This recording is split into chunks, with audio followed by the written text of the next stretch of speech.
I've heard you say. If you want to be a manager in this company, you have to be willing to do two things: take responsibility and hold others accountable. Everything that happens in my department, my location, my business, it's on me. There's no reason ever to knock the performance of a team member. It all falls on you. Yes, I have the responsibility to have these conversations. I also have responsibility to hold people accountable to the consequences that we agreed to. Let's say a team member fails to turn in their paperwork. What can I do to help my team member? When I ask a what action question, creativity opens up in my mind. When I ask a why victim question, I'm completely paralyzed. Hello, everyone. I'd like to welcome you all to the Wisdom of Wrench podcast.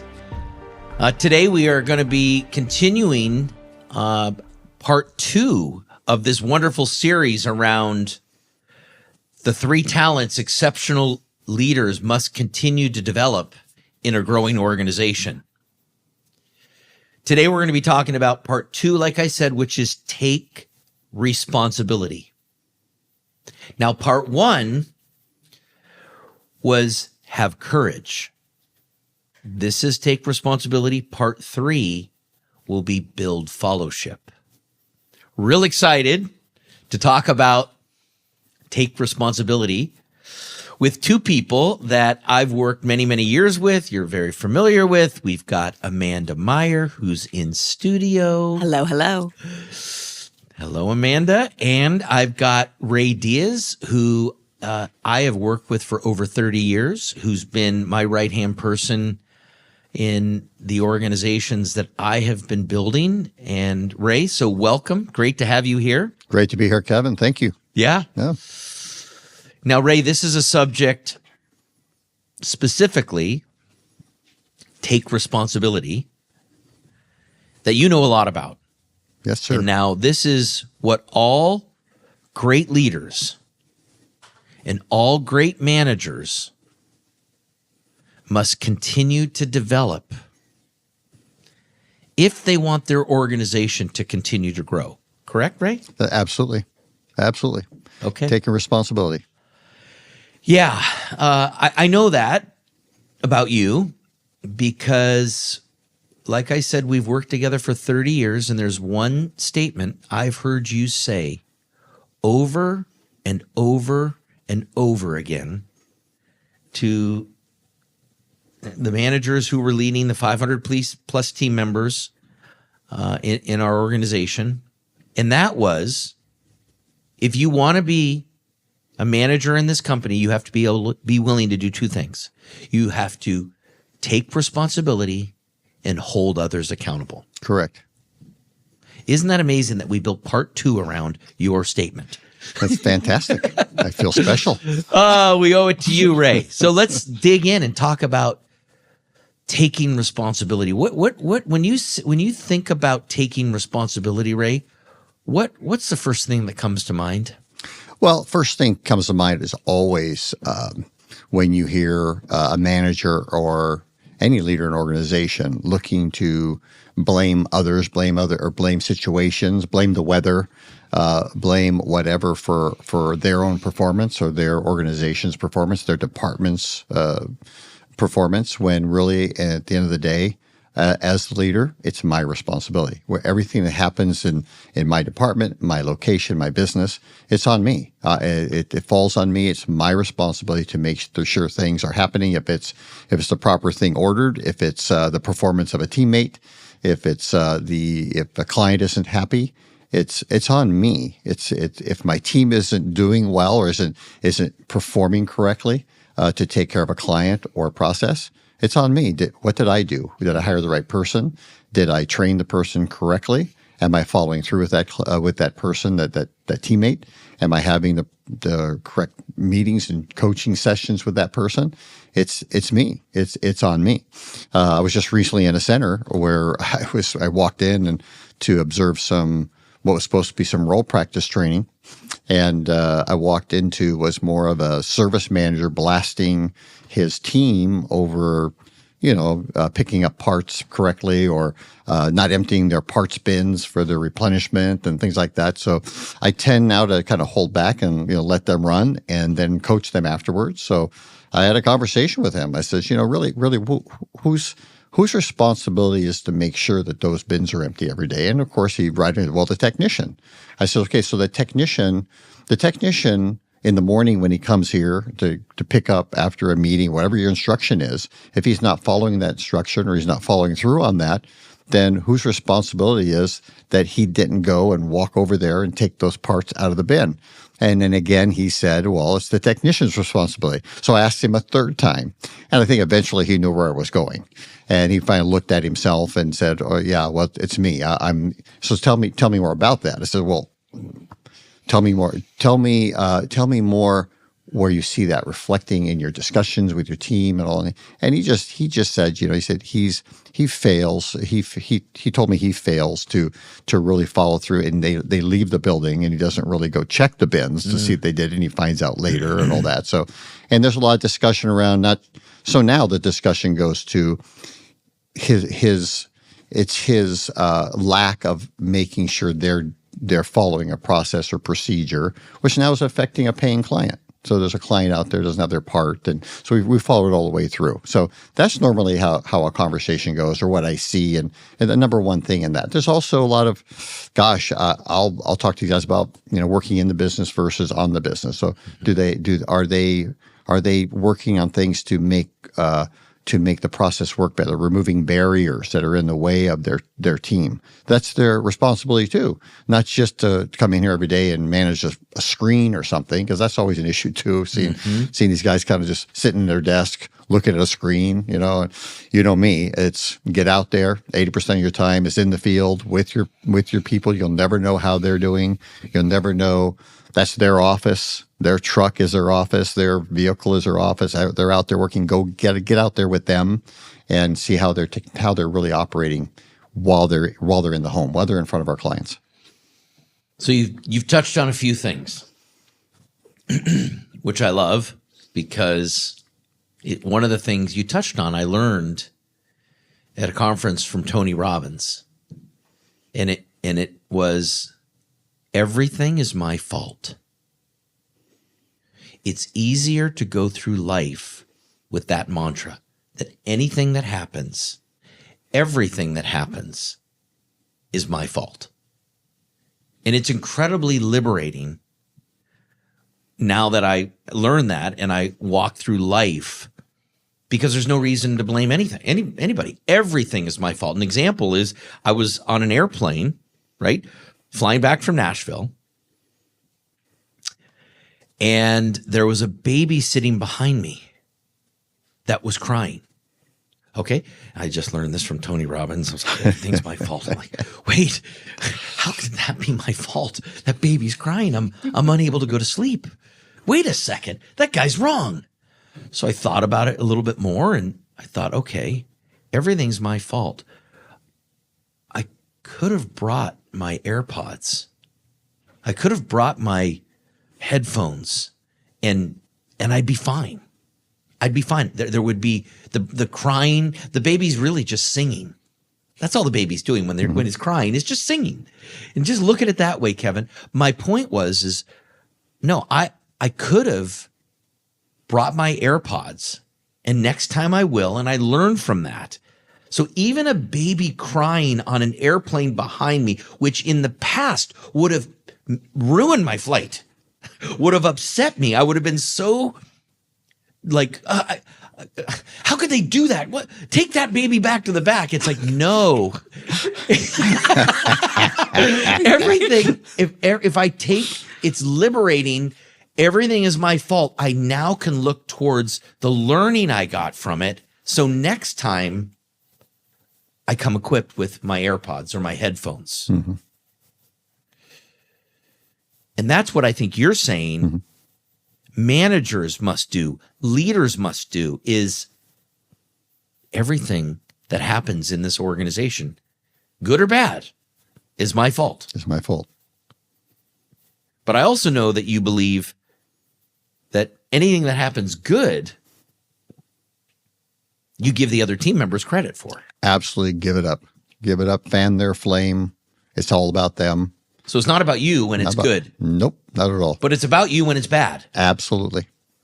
Okay, Okay. Wait a second here. So if I'm a manager, and if something goes wrong, it's my fault. Absolutely, sir. But if something goes good, it's who gets credit? They get credit. Fan their flame. Ooh, okay. So if I fan my flame, what am I going to get out of that? Not a lot. What's it going to do for me? If I fan their flame, if I'm taking care of them and encouraging them as a leader, they're going to go out and perform well. They're going to go out and do the right thing, and they're going to do more of that. I want to encourage the correct behavior with somebody. So I want that. So that's my responsibility, to make sure I'm fanning their flame. Wow. Making sure they're getting out in the field and making sure that they're out there in a positive frame of mind and mindset, taking care of the team. So if they're doing that, hey, I'm going to do well. You've heard me say it a million times. Take care of the people around you. My pocketbook will take care of itself. Yeah. As long as I'm taking care of my team. That reminds me of that quote from Zig Ziglar, who I know you're very familiar with. That if you want to get everything in your life, help as many people get everything they want in their life, and then you'll have everything you ever wanted. Correct. Absolutely. I've lived my life that way in every aspect. I teach that as much as I can. I teach that attitude to just the other day doing a training class with the new technicians in our company. It was a huge statement, and it was a consistent statement throughout the day. Tell me about that. What was that situation?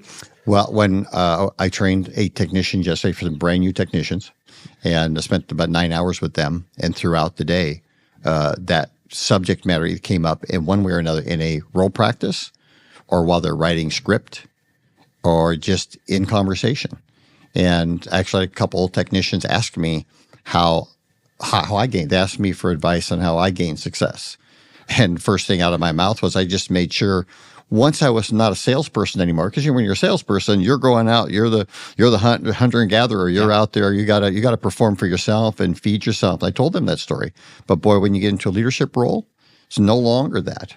It's all about I'm serving others. I'm helping others. I've got to serve. And if I do that from my heart, not for the money, if I do that from my heart to really help people and remove barriers from make their jobs better, simpler, faster, easier, whatever it takes. If I do that enough times, I'll get taken care of. Yeah.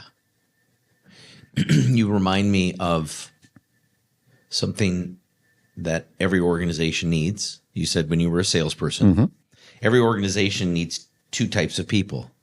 They must have individual contributors, and they must have leaders of others to be successful, especially as you grow. And this is the talents that we need as managers in a growing organization. And so we're going to talk about the leader of others, right? This is because you said when I was a salesperson, I was an individual contributor. Boy, oh boy, do we need individual contributors. And if you're an individual contributor and you're listening to this podcast, go, baby, go. Fan the flame. Keep doing what you're doing. Right. If you want to take that step to become a leader of others, a leader of people, this take responsibility is such a big deal. Is such a big deal. And just to kind of circle around that a little bit more around that everything is my fault. I can remember a couple of times in my marriage, many times, where I could point to a frustration that I have with my wife. And every time, Ray, without fail, I can always look at it and know that there was something going on inside of me. There was some insecurity. There was something going on inside of me that was causing me to, say something that was stupid or hurtful. So it's like, once again, that everything is my fault comes out. If it's meant to be, it's up to me. Up to me. If I may, I think that's probably one of the most important things you ever taught me. And so luckily I learned that pretty early. But it's coming back to mindset, which is that if I choose to say that something that makes me angry is something I can't control, then I am losing the power that I have to fix that thing. Taking power and saying everything's your fault gives you the power to then change the outcome. And I just think that's so important. Wow. Yes. Super good. So there's a story that I remember. You and I were in Las Vegas. We were out on this balcony having at a restaurant. And you had been in the restaurant for 18 years, restaurant business for 18 years prior to coming into home services. Yep. And so, always enjoyed having lunch with Ray because he knows his stuff. I'm going to check out the restroom, and that'll tell me how clean the kitchen is. Yes. Yes. There you go. There's an owner of a restaurant for you right there. So we were at this restaurant, and and fill in the gaps where Ray, where I go wrong which is the waiter. Let go back all the way, Kev. Okay. We were there on a report trip. We were there. We were going to a graduation, and we were at what's the big silver building where they have the boxing matches and everything? I'm trying to remember the big hotel that's silver. It's gold. It's a big, gold. Gold. Yeah. Yes. Yeah. Yes. So we were there. Yeah. What's the name of that place? Anyway, and we went to it was a lobster seafood steak place. Okay. And we were sitting outside. We're inside, but we're outside. Like an outside mall thing situation. It was a beautiful place, and the three of us were going to have a wonderful dinner. We sat down and we ordered cocktails. We ordered entrees and appetizers and everything else. And what do you remember from that? What do you remember from that? From the way that the waitress was a waiter or waitress? It was a waiter. Waiter. Young man. Okay. Quite young man. Okay. And if you remember, it was quite an expensive restaurant, and it was quite a young man waiting on us. And so he came out, and he started taking a lot of orders from us. And I think what you're referring to, Kevin, is he didn't write anything down. And so anyway, he took an order from us, a lot of different our entrees, everything, and left and was gone for quite a while. Then all of a sudden, all the food started showing up at the same time. So he was sitting down our appetizers, bringing our cocktails, and the entree was coming out. And I asked him to take the entrees back, and we were going to enjoy our cocktails and our appetizers. And I remember watching him walking around the dining room with the food in his arms, not knowing where to go. He wasn't going to go back to the kitchen, I guess, and the chef's going to kill him or whatever. Anyway, you made a comment. You were upset. I don't remember what Carolyn said, but I remember you were pretty frustrated with that, and I said to you, you're frustrated with the waiter. And I looked at you and I said, I wouldn't blame the waiter. I'd blame the person who trained this waiter. Because this young man, nice young man, he was a nice young man, but he had not been trained. He simply didn't know what to do. And so that led up to a conversation about, well, for us, our managers, when we see something going on in our organization, who's really responsible for that? By the way, I did negotiate a free dinner check that night. I know you. I know you. What was the big aha moment for me? What was the big learning lesson for me? And this was many, many years ago, probably 15, 17 years ago. Mm-hmm. What was a huge learning was I was blaming the waiter. Right. You were saying, no, Kevin, it's the manager. Correctly. And so that concept has become the mantra inside our companies and inside all companies, in my opinion, that want to continue to grow, which is there's no reason ever to knock the performance of a team member. If you're a manager and you're knocking your performance of your team member, oh no, there's three fingers pointing back at you. If you're pointing one way, it all falls on you. Absolutely. So, well, how many times, and again, done this for a lot of years, and how many stories are out there about having to deal with watching a salesperson not do his paperwork. That's a continual issue still today. But I always go back to say, so, well, how are you holding him accountable in the past for not doing it? How are you doing that? Are you following processes to hold them accountable to correct the failed action or process? So their behaviors. And if I'm not willing to have those challenging conversations with them on a regular, quick, and consistent basis, I'm not going to change that behavior. Right. So. Yes. That's kind of an intimidating story. I have to say, as an old call center manager, call centers in particular, I feel, and I think in any organization, we tend to push them out onto the phones pretty quickly. Usually call center staffing, we need it fast. And so we have very quick training programs. I can speak, ours is maybe 2 weeks, and we have to teach them a lot in a very short amount of time. But at a certain point, you've got to get them on the phones. And I think what's important to remember is that at some point you're going to have to take your trainee and have them actually run calls, take calls, whatever it is. But when they make mistakes, you can't blame them for those mistakes, right? You have to take ownership of, I put them out too soon. I didn't train them properly on that. I didn't identify that they were going to have that weakness. You can't go after the waiter in this case, right? When you know that you put them out too early. Correct.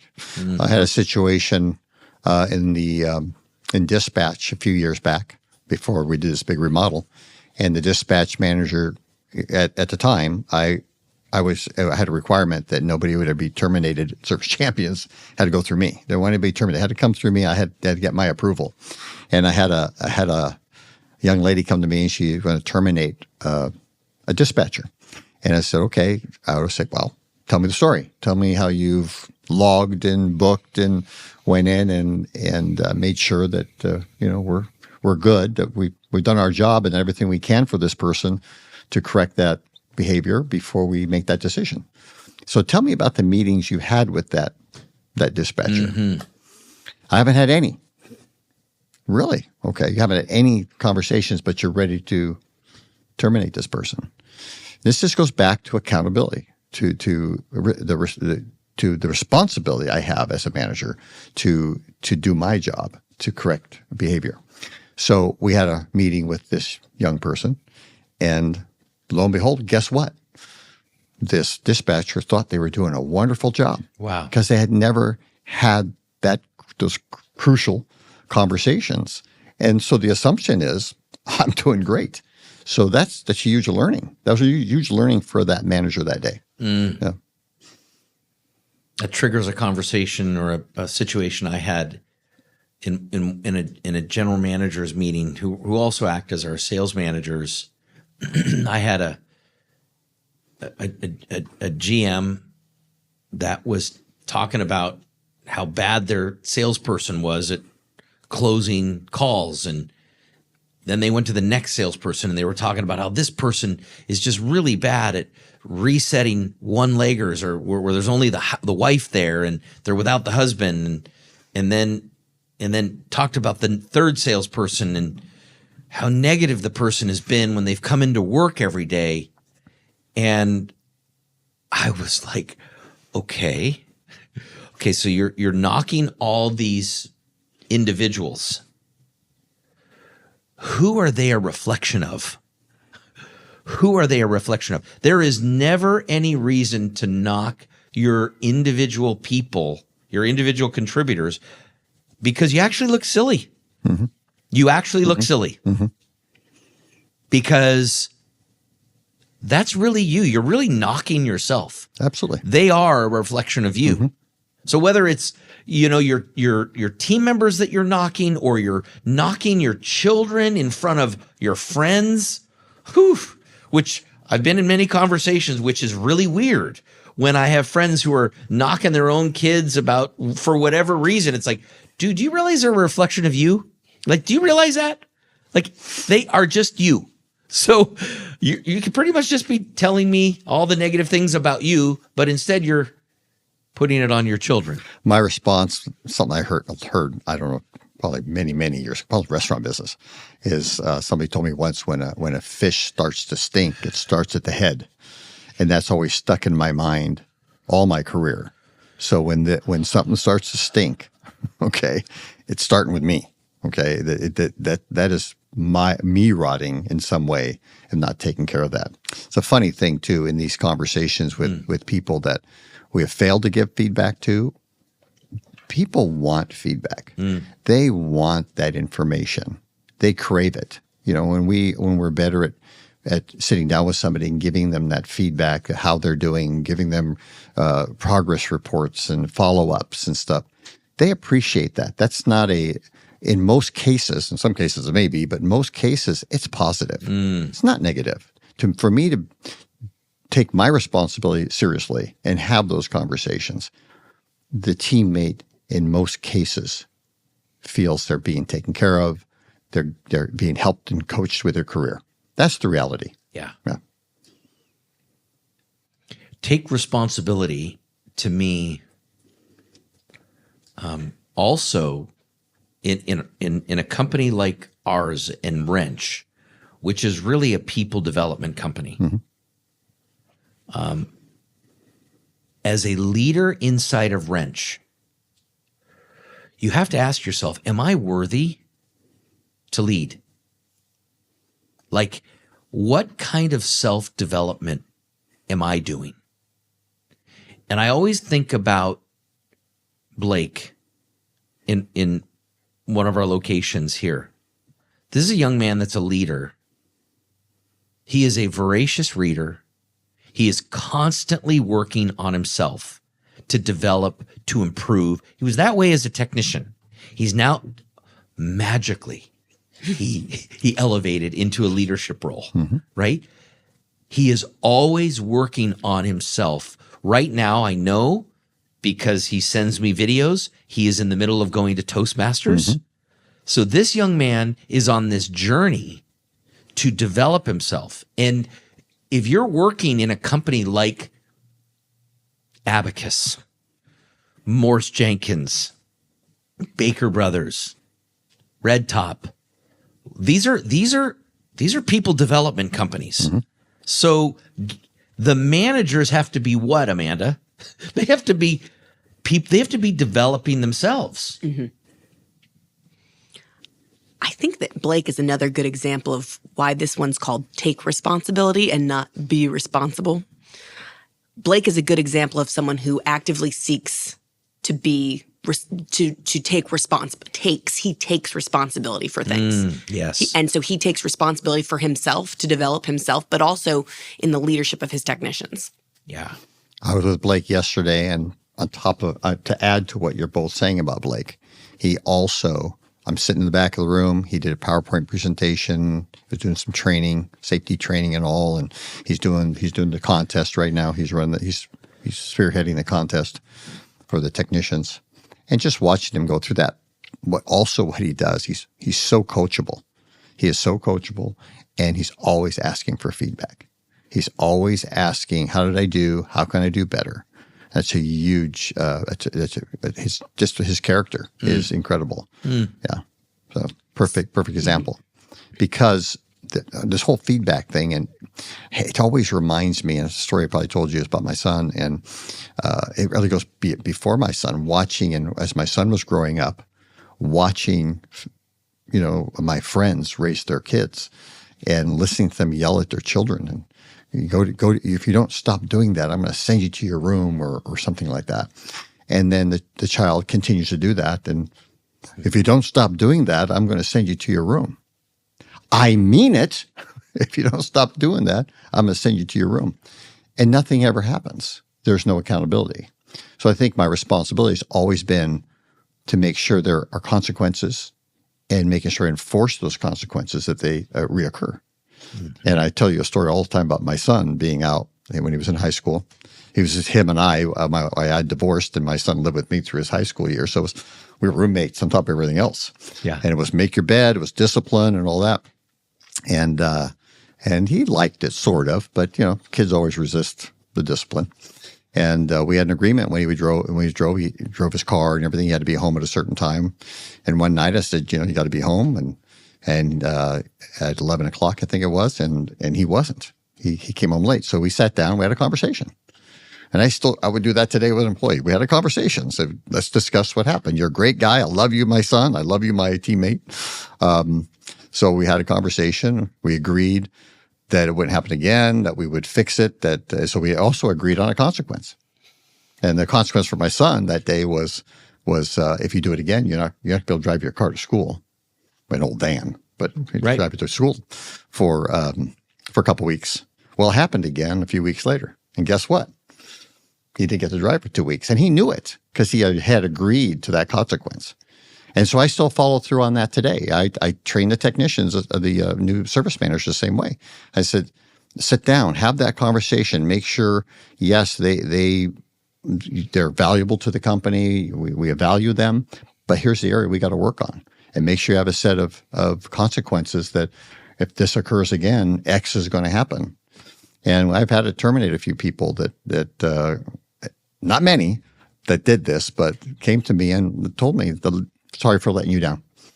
So it's a whole thing about, yes, I have the responsibility to have these conversations. I also have responsibility to hold people accountable to the consequences that we agreed to. Mm. So it was all that my life learning how important that is.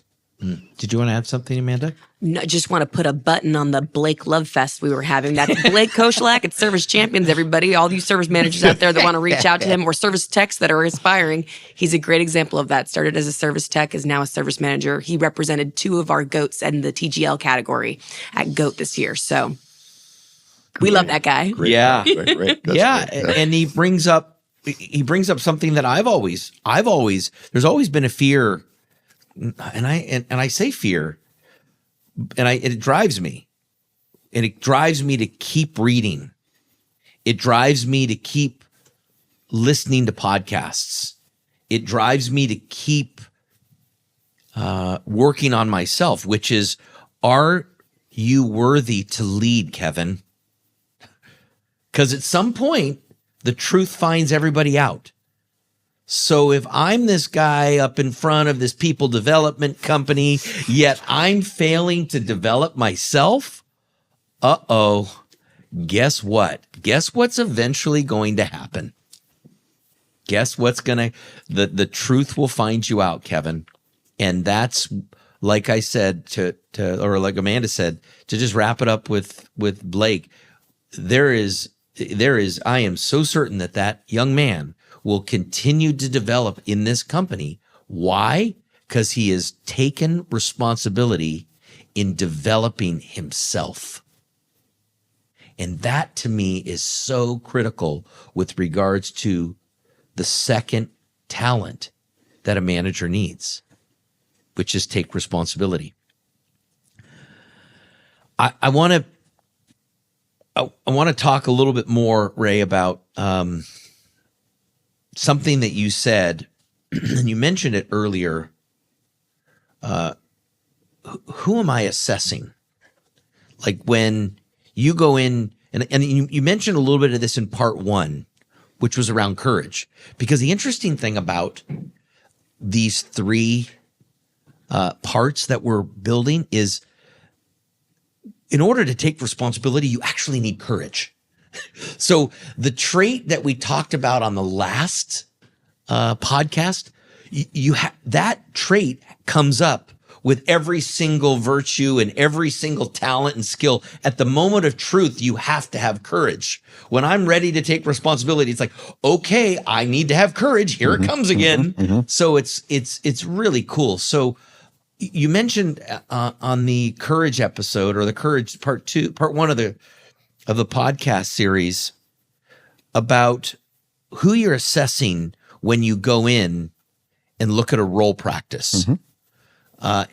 And it's in line with a manager taking responsibility. Absolutely. Would you kind of just briefly share that again? Because I think it's just really powerful. In that situation, it's these days now in my current role, it is the fishbowl. It is everything to me. And we do a lot of training around technicians writing their own script, teaching them how to write their own script, and instead of us writing for them. So it's a process. So they have to create script for different scenarios when they're in a home, the different concerns a client might have. And so my assessment is to go in because we're looking to have them create a number of these that they practice on. So they have their own repertoire that they write and have scripts for different situations. So I'm looking to see that they develop up to 10 of these. Each technician develops their own 10. Mm-hmm. So I go in and I say, okay, how are we progressing here? We have goals to progress to a certain number over time. So I go in and say, okay, how many can you show me? First of all, can you show me any? Okay, and then having them actually get up in the room and perform be able to role practice through their process with another technician and see how they're doing. And so once I do that, then I give them feedback, of course. So I want to always help them in their growth. But to me, it's always a conversation with the manager afterwards. That's the important piece for me because they understand, they know that I'm assessing their behavior, assessing how well they're holding them accountable and taking responsibility for how their team is developing. Mm. Yeah. So good. Mm-hmm. So there's a book out there right now written by Patrick Lencioni. Mm-hmm. And it talks about leadership. Mm-hmm. And it talks about how some managers or people will look at leadership as a reward. Mm-hmm. Like, what can I get out of it? Versus leadership as a responsibility. Mm-hmm. And it's almost like leadership, if you look to make that move into leadership or management, it's almost like a calling. Mm-hmm. Mm-hmm. It's like you have to understand that leadership as a responsibility versus leadership as a reward. If you understand that, your life as a leader / manager will be so much more fruitful. Mm-hmm. Like, what comes to mind when I share that with either of you two? For me personally, it's servant leadership. It's servant leadership. If I'm taking a position in a leadership role, and I'll go back to being a service manager. If that's my role, my responsibility is to serve them and to help them develop. That it's all about them again. It's about fanning their flame and helping them and correcting them and coaching them along the way as well. Because if I do that well, the profits or whatever, the money, the success, whatever I have is going to be directly related to how well I've served them. Yes. I've always felt that. Yeah. The phrase you used on the last podcast was selfish versus selfless. Mm-hmm. Now, selfish has a negative connotation on it. We love our individual contributors. Mm-hmm. Yes. We need them. We need great people, right? Yes. But when you move to a management position, to a leadership position, you are choosing to carry a burden. Mm-hmm. You now hold the weight of that department, of that team on your shoulders. It is now your responsibility to lift those people up, not yourself. Yeah, that's so good. Mm-hmm. That's so good. It's again, like I said, it's an incredible book called The Motive, where he really spends a ton of time. And I could think back to a manager in particular that was really all about his bonus plans and really all about wanting to hit the monthly or the quarterly or the annual bonus plans. And that's what his drive was. Mm-hmm. And when I think about that manager, I think about, did he really want to take responsibility? Mm-hmm. And the answer is no. Of course not. Yeah. I've had the same conversations with general managers and managers as well. Some of them left their position over bonus plans. And I'd have conversations as well, why didn't you achieve what you're achieving? What happened? Well, we didn't hit a KPI. Okay, so whose responsibility is that KPI? It's the technicians or whatever, So is it really? Is it their responsibility or is it your responsibility? Yeah. It's my responsibility. Right. You know?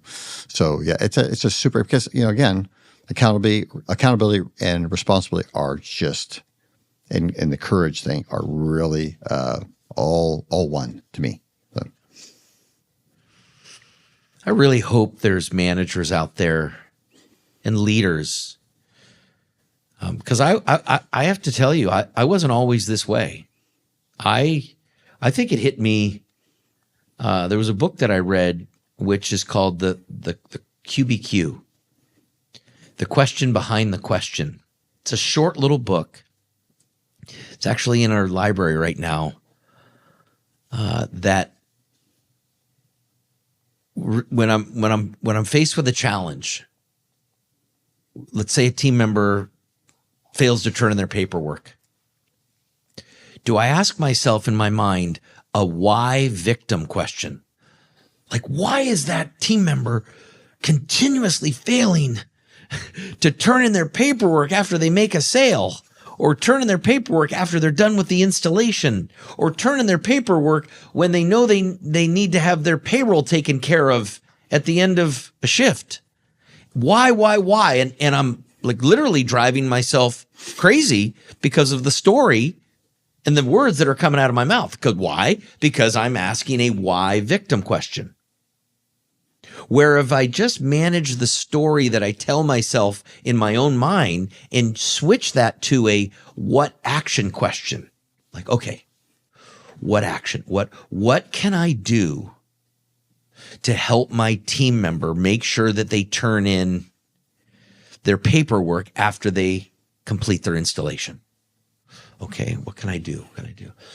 Okay, maybe I can create a checklist. Maybe I can, put reminders on their phone, whatever it is. But when I ask a what action question, creativity opens up in my mind. Mm-hmm. Where when I ask a why victim question, I'm completely paralyzed. Mm-hmm. There's no movement. It's like total victim, no movement on my part. Oh my gosh, the world's caving in, total anxiety, where what action is like totally liberating. Mm-hmm. To me, it's so in line with the idea that everything is my fault. Everything is my fault. It reminds me of a story of my son, Landon. My son, Landon, God bless him. Thank you for letting me share this, Landon. He's a senior in high school. He's on the varsity team, varsity baseball team, and he bats fourth. Okay. So his team is down 1-0, and they're in the last inning, and he's up. And he takes a couple of pitches, and he gets the count to 2-1. Pitcher comes in, 2-1 in baseball. That's a hitter's pitch. Like, that's when you're loading up and you're ready to do damage. Because 2-1, the last thing a pitcher wants to do is go 3-1. So they're likely going to come with a fastball, and they got to make it sure it's down the plate. So that's when you are literally swinging out of your shoes. Mm-hmm. And in baseball, they call that leveraging the count. You want to get to a leveraged count where you can absolutely just swing like crazy and know that a fastball is coming, because that's what you want, because it's these off-speed pitches that these pitchers can throw at you that just make it so difficult. But if you can time a fastball, which these guys are so good at doing, it's game over if you get a leveraged count. Mm-hmm. Anyway, 2-1, guy throws a pitch right down the middle. Landon looks at it. It goes by. Strike 2. Okay, Landon's a good hitter. The foul's the next one off. Then it's a ball. Foul's the next one off. So he's fighting. And then he gets walked. Okay, so he gets walked. Next pitch is a wild pitch, so he gets moved over to second. And then the next batter hits a ball, and it's an error. So he gets to third. So now there's a man on first and third. Remember, the score's 1-0. They're playing their rival. Landon has managed to get himself to third base. Next guy pops up to shortstop. Okay. Landon can't tag up. So now there's 2 outs. Final young man strikes out. Game's over. Landon's left on third. So now Landon's at choice. Landon can, when I say choice, he's at it. He can blame. How could that guy strike out? I did my job. I walked. I did my job. I got on base and okay. So it's conversation time with good old dad. And it's conversation time with good old dad on, am I going to allow Landon to have a why victim mentality, or am I going to, what could you have done differently, Landon? And we went very specific because he knows baseball, I know baseball, so we went back to the 2-1 count. So it was 2-1. You had a leverage count. What would have happened, Landon, had you done what you do all the time, which is hit a double, which you're capable of doing? You hit a double. You're now on second base. The next pitch was a wild pitch, so you would have been able to move to third base. The next batter hit a ground ball. There was an error committed. Guess what you would have done? You would have scored. Everything is my fault. Everything is my fault. What could I have done to make a difference? And what can I do next time? Because there's no such thing, in my opinion, as success in failure. There's only success in learning. So my whole objective in talking to Landon about was not about that time. That time's over. That's over. Mm-hmm. Great. Is it a mistake? Well, it's only a mistake if you do it twice. Mm-hmm. It's only a mistake if you do it twice. So now it's all about the future. It's all about learning. So the next time he faces that situation, he's going to be, he's going to take responsibility and totally understand that if it's meant to be, it's what, Ray? It's up to me. If it's meant to be, it's up to me. What can I do? What can I do rather than why? Why did that guy strike out? What can I do? And as long as we can get our people, by the way, and our children, to ask what action questions rather than why victim questions, we are on the road to being these incredible leaders. And I said it earlier, these exceptional leaders, and building these talents, these 3 talents that are necessary with a growing company. So to wrap up part 2, this whole idea of take responsibility, there's lots of learning that and lots of improving and lots of progress. We just saw it with my son Landon. He's a great ball player, yet he can still learn.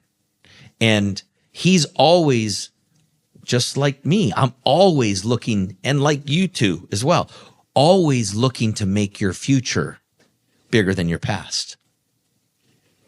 So as we end part 2 of this beautiful series,